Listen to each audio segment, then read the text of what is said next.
Alaska's Inside Passage. So far, Radiance of the Seas has covered 800 nautical miles, hitting top speeds of 25 knots.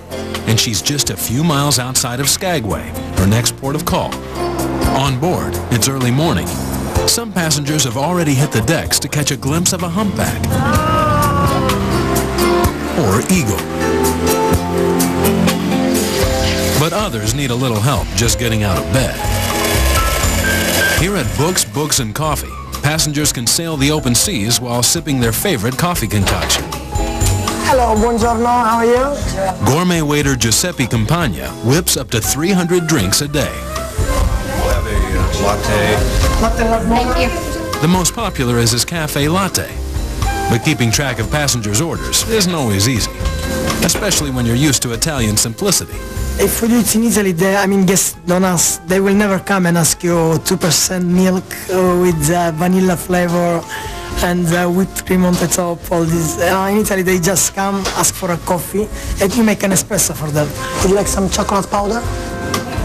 While passengers wake up slowly to a cup of joe and some spectacular sights. Down below, the action is already brewing.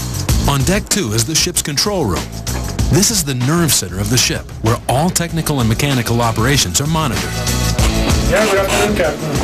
Chief Engineer. From the turbines to the propellers, it's the chief engineer's job to make sure all the ship's systems are operational. I look at the level in my tanks, I see how much fuel I have, I see where we are at the itinerary. We basically have 8 monitors in here where we can get pictures of every system on the whole ship. To pull its 90,000 tons through the water and power up its 13 decks, Radiance of the Seas needs all the energy it can get. That's why the ship also has its very own power plant. 1 steam and 2 gas turbine generators produce 59 megawatts of energy, enough to power a small city. This is one of our gas turbines. But it's pretty amazing that this thing is producing 34,000 horsepower. Now look at the size. As the ship's engineers keep all systems running, back on deck, it's almost time for lunch, and cruisers gather in the impressive 2-level dining room, or at one of the ship's 5 restaurants. Meanwhile, down in the kitchen, things are just heating up. We can add some more white wine and we can add a little bit. Each of the kitchen's 7 galleys is divided into different stations for soup, vegetables, meat, pasta, and pastry. Executive Chef Karsten Lang keeps an eye on the 96 cooks who whip up over 4,000 entrees a day. In the sweets department, Karsten's pastry chef Cesar Valiente relies on a staff of 10 to help him with the 5,500 desserts he creates per day. During the night, 3 chefs prepare the desserts, while the day staff takes care of finishing, garnishing, and plating. And it takes heaps of ingredients to make these desserts. Cesar's staff use up to 50 pounds of whipped cream, 200 pounds of sugar, 70 pounds of butter, and 90 dozen eggs every day, all to create these scrumptious cakes, cookies, pies, and pastries. All these ingredients are stored in the provisions area 2 decks below the galleys. This deck also serves as storage for all the perishables on board, like fruit, pasta, and seafood. It's also where all the meat is cleaned and prepped each day. On this ship, the passenger is king, so before any item on the menu is served up, the executive chef puts his recipe to the test. Correct. Oh, it's spicy, yeah? If you realize it's not the way you would like to have it, of course you make it change immediately and you tell the guys what you would like to have changed. Add some more potatoes and we get the spice out of it. No matter what their nationality, there is one sound every chef likes to hear. My favorite sound. After a satisfying lunch, it's time to work off the calories. And what better way to do that than by exploring Skagway, Radiance of the Sea's second stop and Alaska's city of fun. George, put your arm in here. Up and in, that's all you need to remember. Over 100,000 gold-crazed prospectors pass through these parts. Once the gateway to the Yukon, Skagway is a town rich in history. and residents work hard at keeping the memories alive.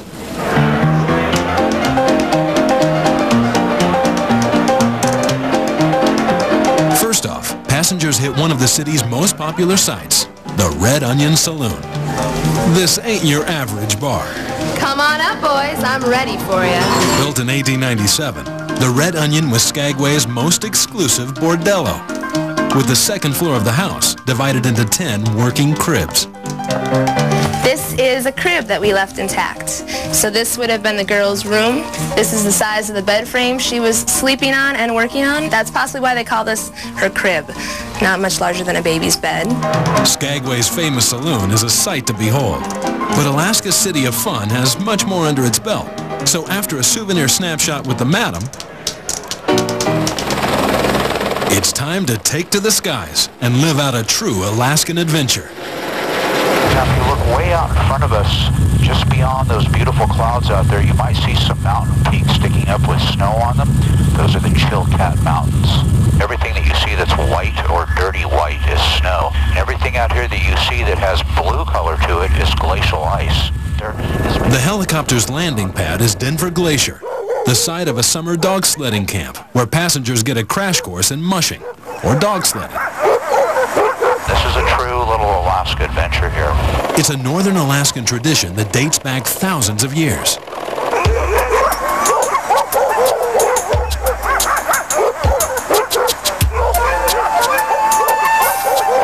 "200 sled dogs make up the camp.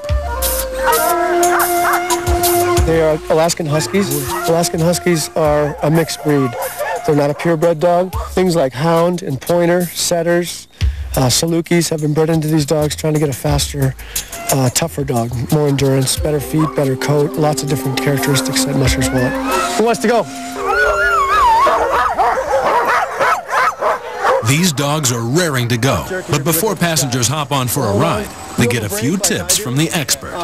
The big thing is you don't want to catch up to me. If this line gets slack, go ahead and break a little bit, make it tight. And they're off. Jed, all right, boys. Jed, that's enough, Jed. Musher George Meyer knows all the tricks to keeping these dogs on the right track. Ha, ha, ha. Good boy, Sammy. Good girl, Luce. You hear me saying ha a lot. I want him to go left if I say ha. I want him to go right, I say G. No, Sam, G, G. Good boy, Sam. Good girl, Lucy. Oops, Lucy's leg's over. Good girl, Lucy. Good boy, Sammy. It becomes second nature when I'm on the sled. Even when I'm talking to people or any situation, I'm always watching the dogs. I'm watching every single dog all the time. Bend your knees and just ride it down.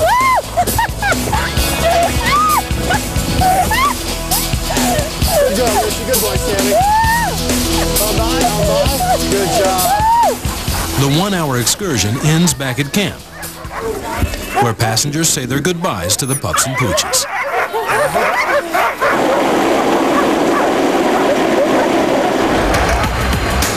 But back on board, plenty of fun is guaranteed at the ship's Casino Royale.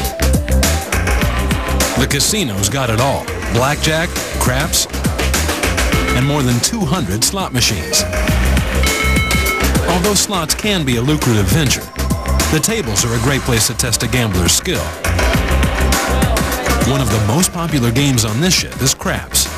But for novice gamblers, it's also the most intimidating. All right, shooter, 7-Eleven. 43, go on, 7. People get intimidated by this game because there's a lot of people shouting, there's lots going on, but it's really not as hard as people think it is.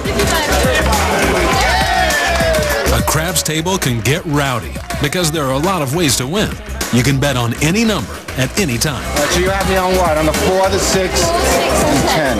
Shoot a 10, shooter. 12 and 2 are the hardest to roll, but they pay the most. So the easiest numbers to roll don't pay as well as the ones that are harder to roll. No money right there. While players test their luck, it's the job of casino manager Andrew Backhouse to oversee the dozens of dealers, hundreds of gamblers, and thousands of dollars that move around the floor each day. And being a casino manager does have its ups and downs. I'm on call all the time. Basically, if there's ever a problem in the casino, I have my phone in my pocket and they've got me straight away. You know, I can't get away from it. But Andrew isn't the only one keeping his ears and eyes peeled. Besides dozens of security guards, dealers, and pit bosses, 60 surveillance cameras scan the casino floor at all times in search of foul play. If I've got somebody I'm having a look at, then I can actually zoom into the table. Say, for instance, we're on this blackjack table here. We can move this around. We want to focus in on somebody specific. But the one thing security can't control is the luck of the dice. And whether it's the food on board or the sights on land, on this Alaskan adventure, it's hard not to feel like you've hit the jackpot. Next up, passengers get their hustle on with the ship's cruise director. And later, we take to the skies to see Knik Glacier, an unbelievable 28-mile-long block of ice and snow.